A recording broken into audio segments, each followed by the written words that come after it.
Dear students, आज हम आपके लिए एनसीईआरटी मैथ क्लास 10 एक्सरसाइज 3.1 ठीक है, आपके चैप्टर का नाम है दो चर वाले रैखिक समीकरण योग लेकर उपस्थित हैं। और आज हम इस एक्सरसाइज का क्वेश्चन नंबर 2 और 3 डिस्कस करेंगे। इसका क्वेश्चन नंबर फर्स्ट जैसे पिछले लेक्चर में डिस्कस कर चुके हैं, तो देखिएगा आप अपनी बुक में देखिएगा क्वेश्चन नंबर 2। इसमें कह रहे हैं कि क्रिकेट टीम के एक कोच ने रेस 3900 में मतलब 3900 में 3 बल्ले और 6 गेंद खरीदी। कितने बल्ले? 3 बल्ले। बल्ले अर्थात बैट कितने? 3। और बॉल कितनी 6। और कितने में? रेस कितने में खरीदी? 3900 में। कितने में खरीदी? 3900 में।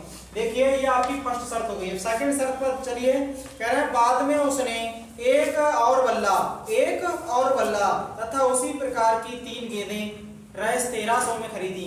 बाद में उसने क्या? एक और बल्ला तथा उसी प्रकार की 3 और गेंदें कितने रुपए में खरीदी?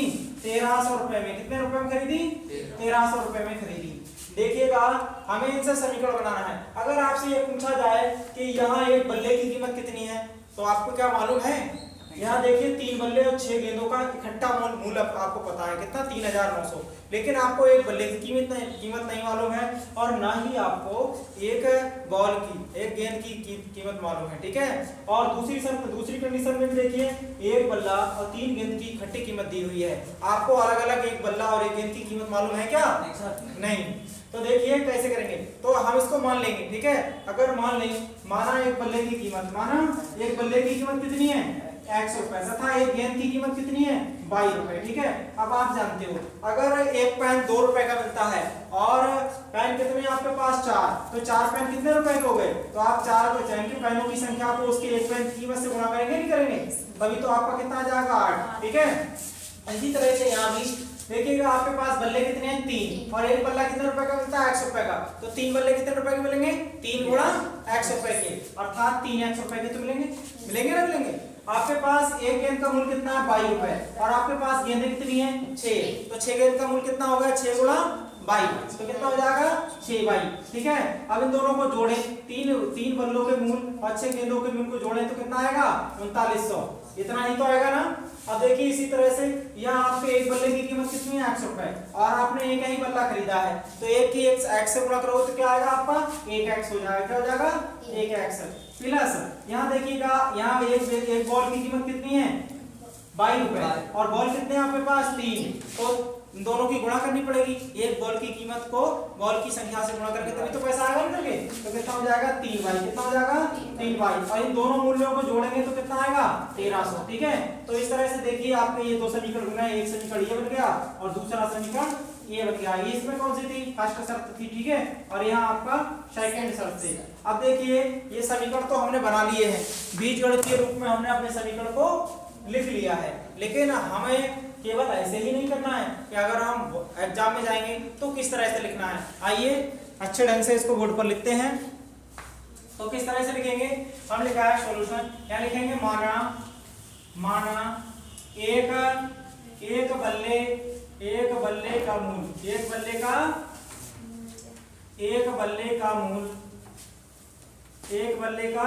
मूल एक बल्ले का मूल्य बराबर कितना? रेस x रुपए। ठीक है। तथा एक गेंद का मूल्य बराबर कितना हो जाएगा? रेस 22 रुपए। ठीक है। अब देखिएगा फर्स्ट प्रश्न की 2 शर्तें थी। एक फर्स्ट शर्त में कितने? पहली शर्त में 3 बल्ले और 6 गेंदे कितने रुपए में? 3900 रुपए में खरीदी गई थी। तो लिख लेंगे हम इनके प्रश्नानुसार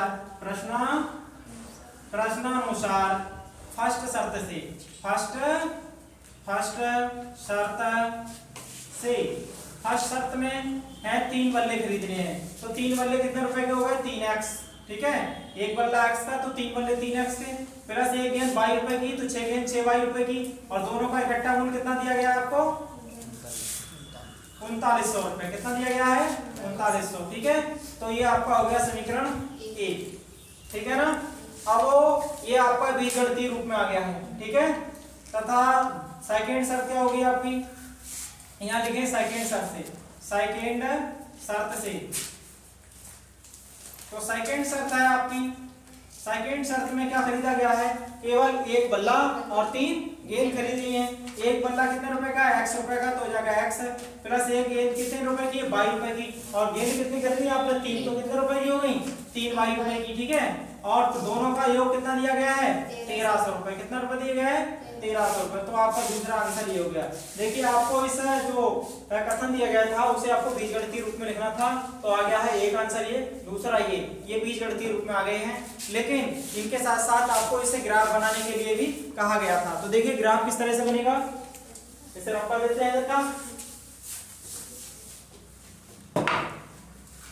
हाँ, यहाँ जो हो जाएगा आपका ग्राफ बनाने के लिए, अब हम लेंगे समीकरण ग्राफ के लिए, लिखेंगे ग्राफ बनाने के लिए।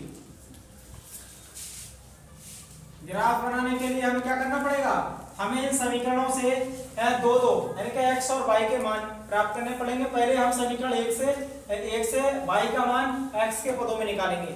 समीकरण 1 से y का मान x के पदों में, तो किस तरह से निकालेंगे, देखिए आपका समीकरण 1 है 3x और प्लस 6y और बराबर कितना है 3900, ठीक है। अब आप इसके लिए यह प्लस का है उधर ले जाएंगे तो क्या हो जाएगा माइनस का हो जाएगा, 6y बराबर कितना हो जाएगा 3900 और माइनस कितना हो जाएगा 3x माइनस 3x। देखिए ये गुणा में है 6 तो कहाँ चला जाएगा, बटे में चला जाएगा, तो यहाँ से मिटा देते हैं, ठीक है, डायरेक्ट कर दिया है, यहाँ आ जाएगा गुणा में, यहाँ गुणा यहाँ था, देखिए गुणा में था तो कहाँ चला गया, बटे में चला गया, ठीक है। अब वो इसके लिए एक इंडेक्स तैयार करेंगे, ठीक है, इस तरह से यहाँ इधर x रखेंगे और इधर क्या रख लेंगे हम y, ठीक है। ये जो हो जाएगा आपका यहाँ x का मान, देखिए अब हमें इस तरह से मान रखना है x का, कि x का मान ये यहाँ रखें तो हमारा ये डिवाइड होना चाहिए और पूरा पूरा। आप देखिए 6 के पढ़ाई में 39 कभी नहीं आते हैं क्या, अगर आप इसका मान 0 रख देते हैं x का, तो 3 की 0 से गुणा होगी तो क्या हो जाएगा 0, और 0 से क्या घटाएंगे आप 3900 घटाएंगे, 3900 से 0 घटाएंगे तो 3900 होगा बटे में 6। आप इसे डिवाइड नहीं कर पाएंगे, ठीक है।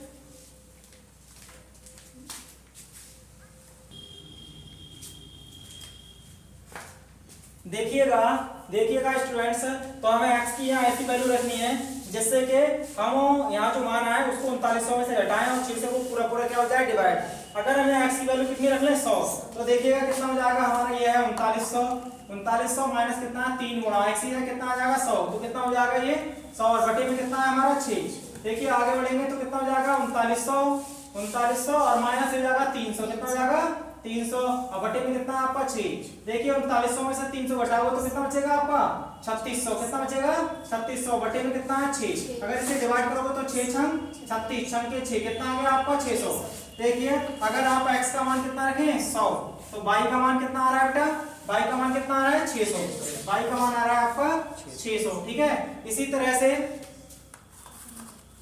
इसी तरह से क्या करना है हमारे लिए, आपकी एक वैल्यू और निकालनी है, x का कोई ऐसा मान रखना है जिससे कि यहाँ जो मान आया x का मान रखने पर वो 3900 से घटाने पर जो संख्या बचे 6 से पूरी क्या हो विभाजित। तो इस बार में अगर हम x की वैल्यू कितनी रख ले 500, ठीक है, तो देखिएगा क्या हो जाएगा y बराबर क्या हो जाएगा आपको 3900 और माइनस क्या हो जाएगा 3 गुणा x, ये गुणा में क्या है x ही लेकर रखते हैं हम 500, क्या रखते हैं 500 की हो जाएगा हमारा 500 और बटे में कितना है 6, कितना है 6। आगे बढ़ेंगे हो जाएगा 3900 और ये कितना है 3 5 15 0 ऐसी लग जाएगा तो कितना हो जाएगा 1500 और बटे में कितना आ जाएगा बेटा 6, ठीक है। अगर 3900 में से आप 1500 घटाते हैं तो कितना बचेगा आपका 2400, कितना बचेगा 2400 को 6 से डिवाइड करेंगे तो 6 चौक 24 चौक आगे 4 कितना आ गया 400। देखिए y बराबर कितना आ गया आपका 400। अगर x की वैल्यू कितनी रख रहे हैं 500 तो y का मान कितना आ रहा है 400, यहाँ रखेंगे x की वैल्यू कितनी 500, ठीक है, तो y की वैल्यू कितनी 400, ठीक है। इसी तरह से ये हमने समीकरण 1 से निकाला, कैसे निकाला समीकरण 1 से, यहाँ लिख सकते हो ऊपर थोड़ा समीकरण 1 से, यहाँ लिखेंगे आप समीकरण 1 से, ठीक है। ये समीकरण 1 तो ये है हमारा। अब हम समीकरण 1 से तो हम ये निकाल चुके हैं, ठीक है, इंडेक्स बना चुके हैं। अब कौन सी दूसरी समीकरण से लेंगे, यहाँ लिख रहे हैं उधर, देखिए ये आपको केवल समझाने के लिए था, आपको अपने दिमाग में इसकी कैलकुलेशन करके ये बनाना है, ठीक है। ये तो आपका रफ कार्य था जो हमने आपको करके दिखाया। अब अगर समीकरण 2 से बात करें तो देखिएगा समीकरण 2 है आपका x प्लस 3y बराबर 1300। तो यहाँ लिख देंगे समीकरण 2 से, समीकरण 2 से क्या हो जाएगा x प्लस 3y और बराबर कितना 1300। देखिए ये x प्लस का है, RHS में जाएगा क्या हो जाएगा माइनस का हो जाएगा, 3y बराबर हो जाएगा 1300 और माइनस क्या हो जाएगा x। ये 3 काय में है गुणा में, तो कहाँ चला जाएगा उस साइड में बटे में, कितना हो जाएगा 1300 और माइनस क्या हो जाएगा x और बटे में कितना आ जाएगा आपका 3। ठीक है, अब देखिएगा x की ऐसी वैल्यू रखेंगे यहाँ कि इससे घटाने पर वो 3 से पूरा पूरा डिवाइड हो। तो देखिए अगर हम ये निकाल के दिखा रहे हैं आपको, यहाँ y बराबर क्या, अगर x का मान हम रख लें 100 तो y बराबर हो जाएगा 1300 और माइनस 100। ठीक है, x का मान कितना लगा दें 100 तो कितना हो जाएगा बटे में 3 बराबर हो जाएगा 1200। 13 में से 100 घटाओ कितना बचेगा आपका 1200 और बटे में कितना हो जाएगा 3 से काटोगे 3 चौक 12 तो कितना आएगा 400। y की वैल्यू कितनी आ गई 400। ठीक है, जब यहाँ इंडेक्स बनाएंगे, ठीक है,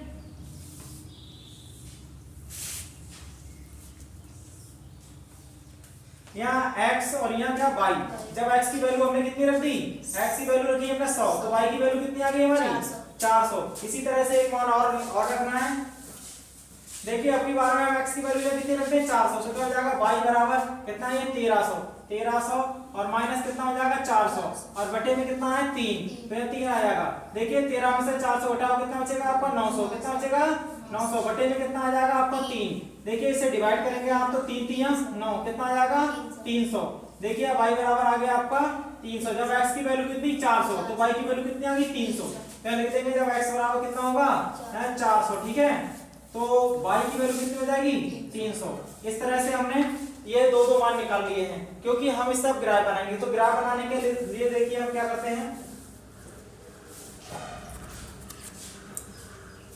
सबसे पहले हम एक लाइन ये ऊर्ध्वाधर बिल्कुल सीधी, ठीक है, जैसे क्या कहते हैं हम बाई और बाई डैश। ठीक है, देख और एक बात का विशेष ध्यान रखना, देखिए आपकी कोई भी वैल्यू माइनस की नहीं है। ठीक है, ये भी प्लस की हैं और ये भी सही वैल्यू का की है प्लस की, तो हमें प्लस वाली जो अक्षर है वो बड़ी कर लेनी है और जो माइनस वाली है उनको छोटी रखेंगे, उनकी हमें कोई जरूरत नहीं पड़ेगी। तो यहाँ ये इस तरह से बनाएंगे। ये क्या होती है आपकी एक्स अक्ष, क्या होती है बेटा एक्स अक्ष। तो ये बन गई एक्स अक्ष, इसे क्या कहते हैं एक्स डैश। ठीक है, और ये है आपकी बाई डैश। ठीक, तो ये जो है आपकी पॉजिटिव दिशा है। ठीक है, और ये भी कौन सी दिशा है पॉजिटिव प्लस की, और ये कौन सी है नेगेटिव, और ये दिशा भी कैसी है आपकी नेगेटिव। ठीक है, अब वो आपको बराबर बराबर खाने बनाने हैं। ठीक है, तो हमें कितने खानों की जरूरत पड़ सकती है, या अगर हम एक खाने बराबर 100 ले ले पैमाने पर, तो हमें 4 खाने की यहाँ, और यहाँ देखिए 5 और 6 खाने की।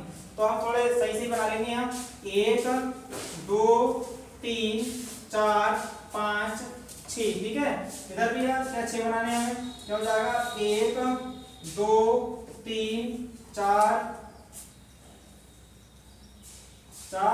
5 और 6। ठीक है, तो ये खाने जो होते हैं ये आपको स्केल से नाप के बनाने हैं बराबर बराबर। ठीक है, जिससे आपका जो ग्राफ है वो बिल्कुल साफ दिखे। ठीक है, देखिएगा अब यहाँ अगर हम पैमाना मानेंगे, क्योंकि अगर 100 तो बहुत होता है, अगर एक खाने को 1 मानोगे तो 100 खाने बनाना तुम्हें नामुमकिन है इस पर अपनी कॉपी पर। ठीक है, आप 100 खाने नहीं बना सकते। ठीक है, तो हम पैमाना मान लेते हैं, तो लिखेंगे यहाँ पैमाने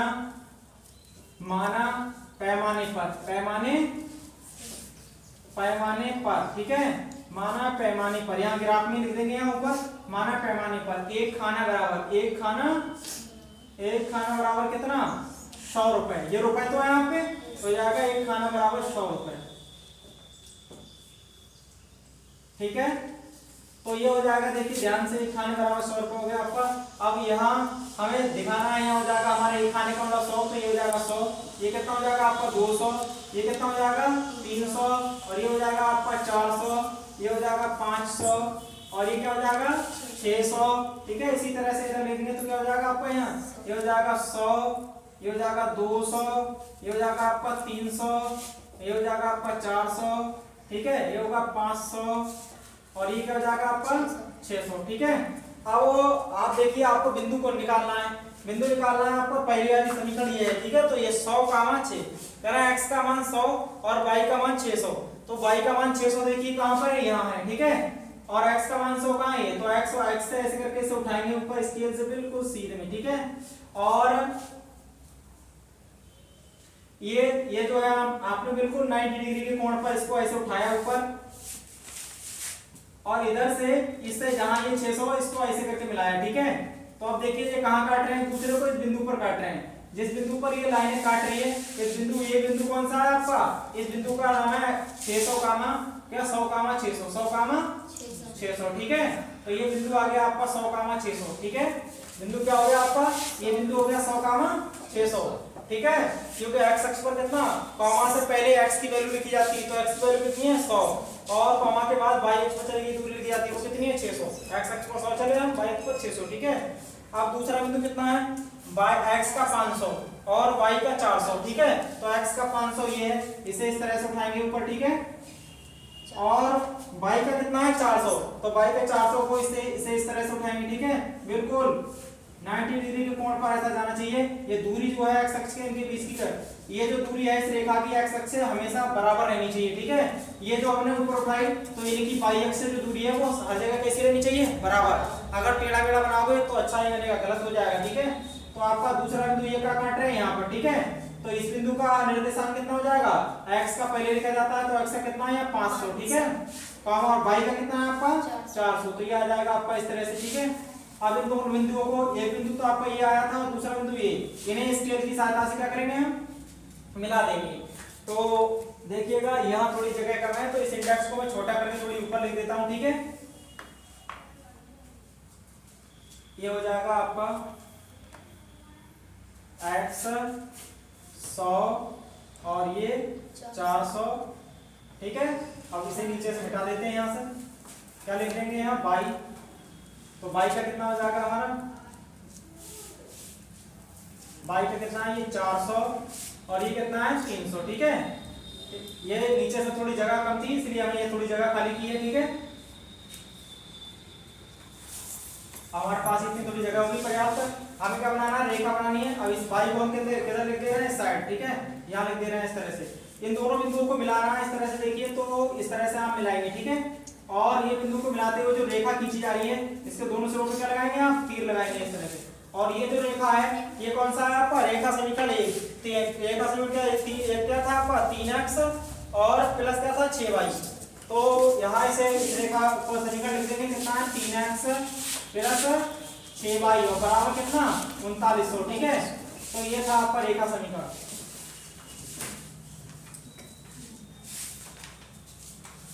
ये आपका बिंदु कितना था, 500 का ना 400, ये मैंने इधर पर लिख दिया थोड़ा।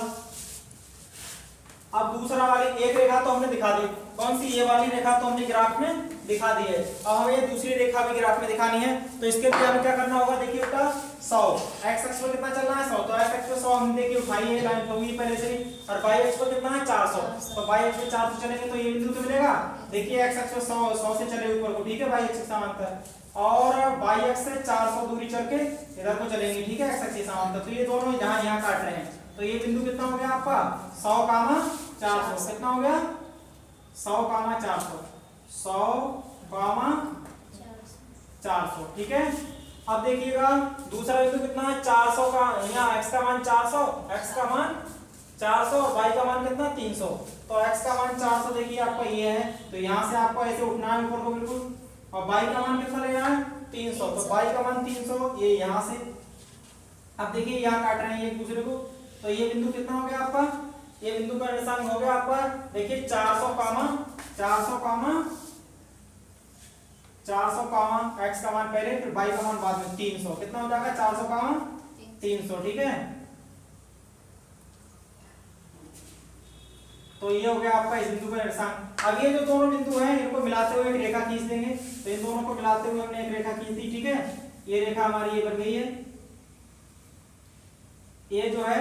अब आपका क्या हो गया, इस रेखा का समीकरण कितना था आपका x प्लस 3y बराबर 1300, तो यहाँ लिख देंगे इसके ऊपर x प्लस 3y और बराबर कितना 1300, ठीक है। तो ये आपका इस बिंदु का निर्देशांक यहाँ ना लिख के नीचे लिख दे रहे हैं, ठीक है, क्योंकि यहाँ आपका साफ नहीं दिख रहा है, गंदा हो रहा है।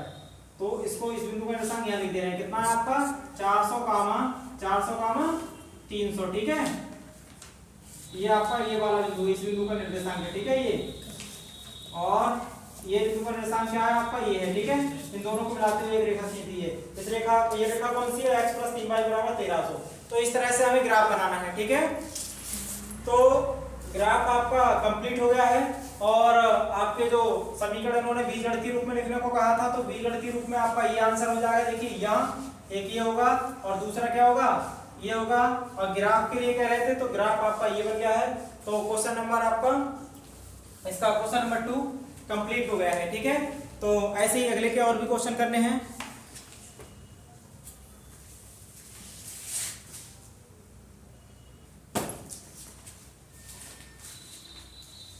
देखिएगा स्टूडेंट्स, वीडियो जो है आपकी बहुत बड़ी हो जाएगी अगर दूसरा तीसरा वाला सवाल भी अगर इसी लेक्चर में कराया जाए, ठीक है। और जल्दी करने से कोई फायदा नहीं है, आपको समझ में ना आए तो पढ़ाने का कोई लाभ नहीं है। इसलिए इसका क्वेश्चन नंबर 3 जो है वो नेक्स्ट लेक्चर में आपको प्रोवाइड करा दिया जाएगा। इस लेक्चर को यहीं समाप्त करते हैं। यदि आपको वीडियो पसंद आई हो तो लाइक अवश्य करें तथा चैनल को सब्सक्राइब कर लें, जिससे कि आपको वीडियो का नोटिफिकेशन मिलता रहे, और अपने अधिक से अधिक फ्रेंड्स के लिए शेयर करें, जिससे कि वो भी इसका लाभ उठा सकें। तो आज के लिए इतना ही, थैंक यू।